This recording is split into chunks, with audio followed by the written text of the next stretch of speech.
Assalamualaikum warahmatullahi wabarakatuh.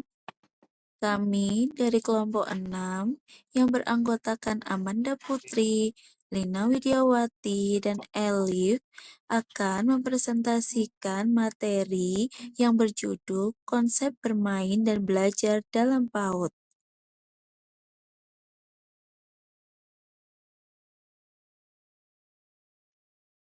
Mengapa bermain itu penting? Perspektif perkembangan anak usia dini. Bermain adalah bahasa universal anak-anak.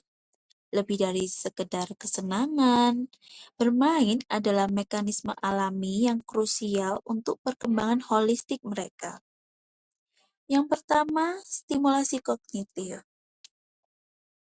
Mendorong pemecahan masalah, kreativitas, dan berpikir logis melalui eksplorasi.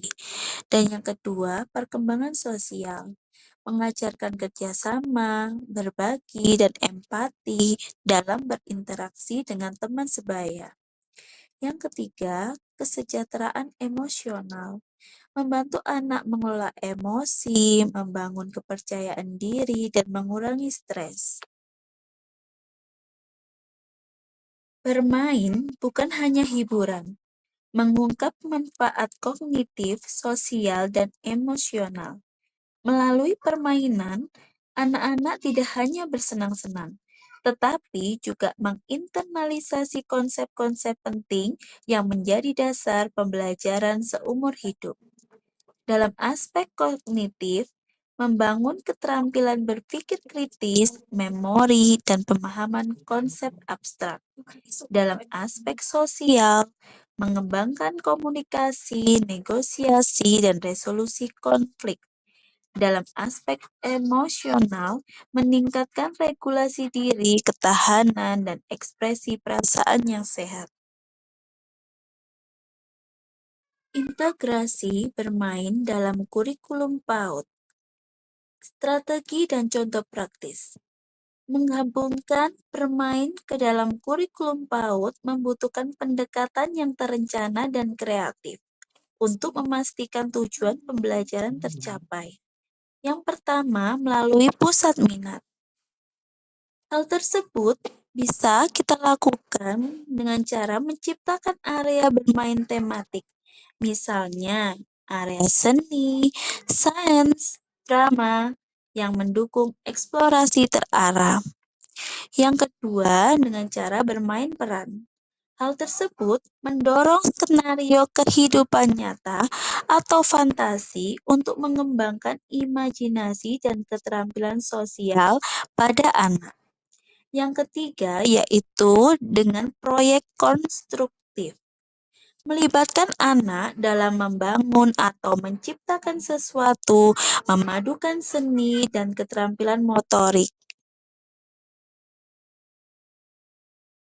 Peran guru sebagai fasilitator. Mendorong eksplorasi dan pembelajaran aktif. Guru bukan hanya pengajar, tetapi juga pemandu dan pengamat yang cermat dalam lingkungan bermain, yaitu sebagai pengamat aktif, mengidentifikasi minat, kekuatan, dan kebutuhan belajar setiap anak. Yang kedua, sebagai pemberi dukungan, memberikan bimbingan saat dibutuhkan tanpa mengambil alih permainan. Yang ketiga, sebagai pemberi pertanyaan, mengajukan pertanyaan terbuka untuk merangsang pemikiran kritis dan diskusi. Yang keempat, sebagai penyedia sumber daya, menyediakan bahan-bahan dan lingkungan yang kaya untuk mendukung permainan.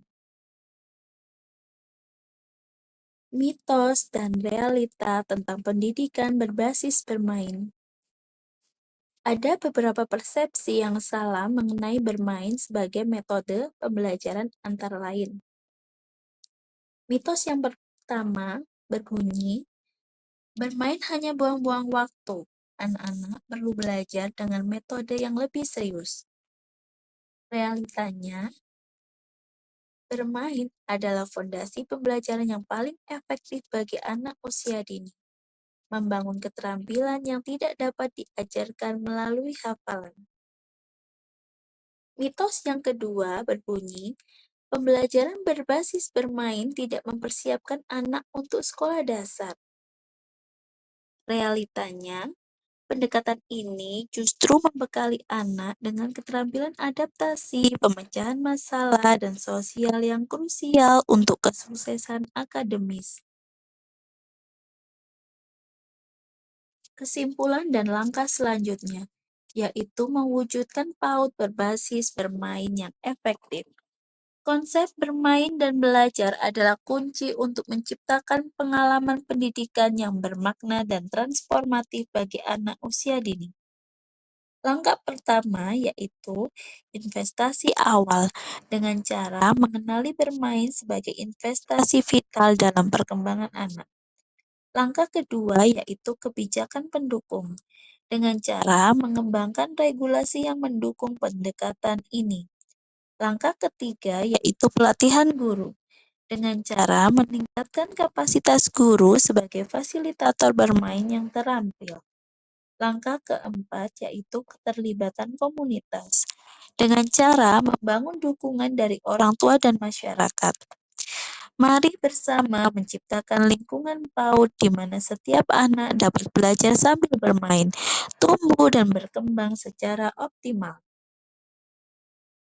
Terima kasih atas perhatiannya. Sekian presentasi dari kelompok 6. Wassalamualaikum warahmatullahi wabarakatuh.